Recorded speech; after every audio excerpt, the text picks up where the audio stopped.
All right, y'all. So I wanted to get on here and talk to that group of people that's sick and tired of being sick and tired. And I'm talking to these corporate executives, okay? Those of you that's making the good money.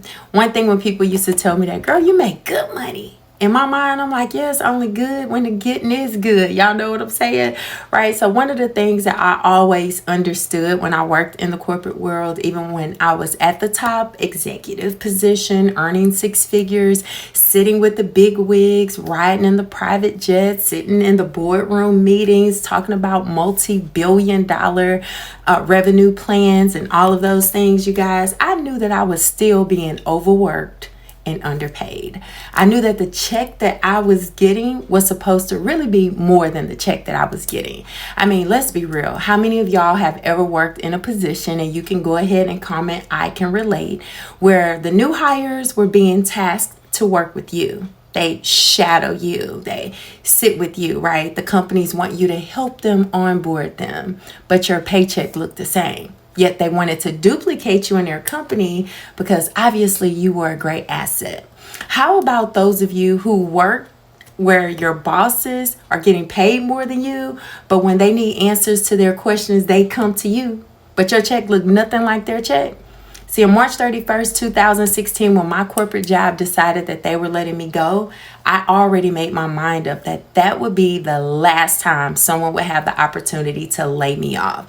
See, most states are like Texas. I'm in Texas. It's an at-will state. They could easily call me into the office, say, LaVonda, you did nothing wrong. I've never been reprimanded, never been written up, didn't have issues with any of my colleagues. Everything was going great. But because of a business decision, they decided to get rid of my position, which means that I was fired, let go, terminated, whatever terminology you want to. They took my job and my income away. But it wasn't a sad story because on that day, my business that I worked part-time paid me twice.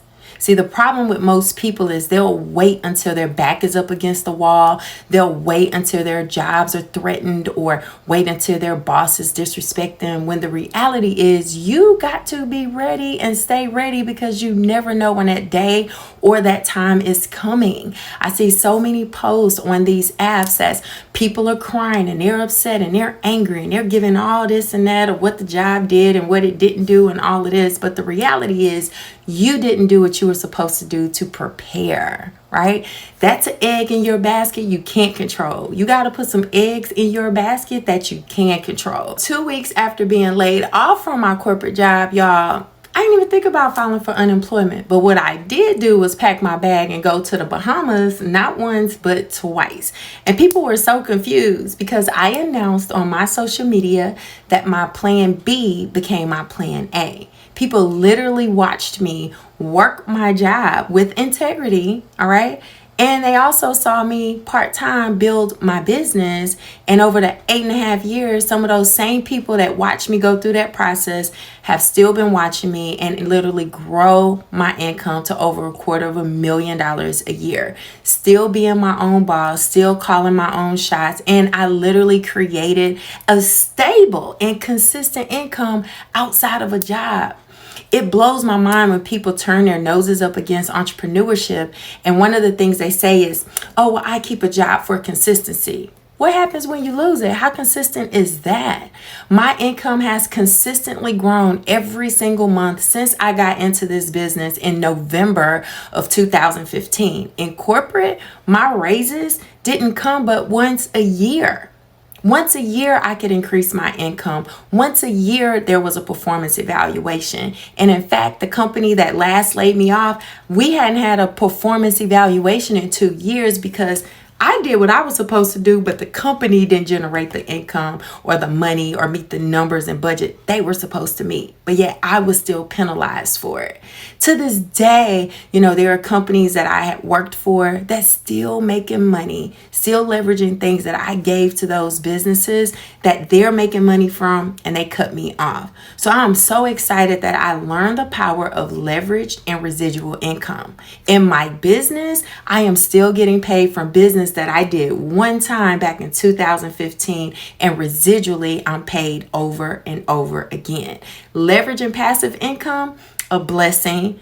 I'm getting paid literally thousands of dollars for work that I don't do. I position myself to earn the type of income that companies have earned from me for many years, except this time I get a chance to help people. Tomorrow, Friday, August 16th, at 12 p.m. Central Standard Time, that's 1 p.m. Eastern Standard Time, I am going to be in partnership with a dynamic leader that's also leading the way. She was fired and kicked to the curb by her corporate job too. But again, not a sad story, because she's now earning $500,000 in her own business, right? I want to invite you guys to come on. Let's talk in our talk, right? So we know a lot of people that are degreed up and still denied. Okay, we have people that have amazing skills and talents, but only know how to give that to a corporate job and don't know how to really transfer it and put it into their own position.